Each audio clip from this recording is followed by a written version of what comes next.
Not crying, not begging, smiling. Her last words before they hanged her were, "Aku takkan mati," I will never die.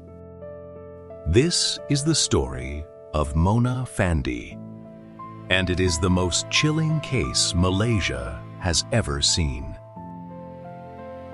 Before she was a killer, Mona Fandey was a pop star. She had the style, the hair, and the determination. She released albums. She performed on national television. She desperately wanted to be famous.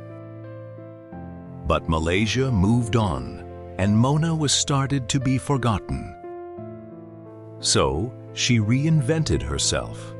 She and her husband became bomohs, traditional witch doctors.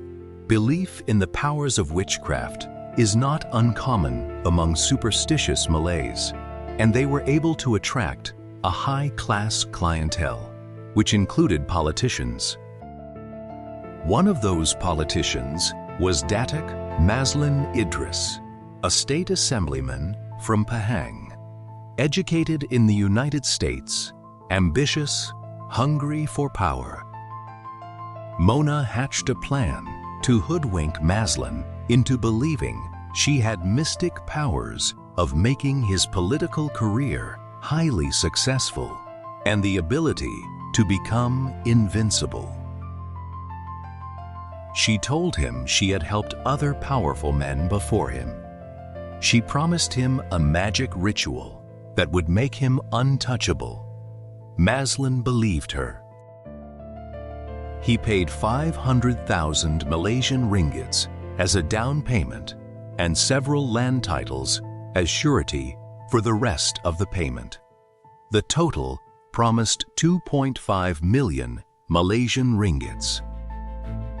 In July 1993, Mazlan drove to Mona's house in Rao Pahang for his ritual. He was never seen alive again. Mona and her husband spent the next few days splurging on luxury goods, such as a Mercedes-Benz, jewelry, and electrical appliances. While Mazlan's family searched for him, Mona was shopping. When police finally arrested the trio and recovered Mazlan's remains, the nation was horrified by what they found. He had been dismembered into 18 parts. The trial that followed was a sensation. Throughout the trial, Mona exhibited strange behavior, appearing cheerful, constantly smiling, and posing for press photographers. She dressed extravagantly, with bright and colorful designs.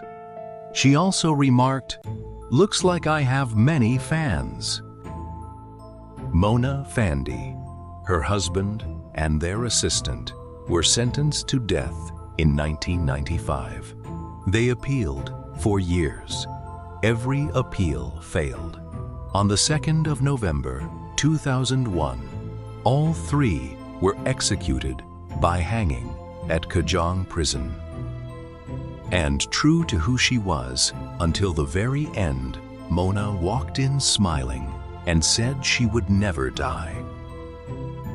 A politician's greed, a bomoh's deception, and one of the most disturbing murders in Malaysian history.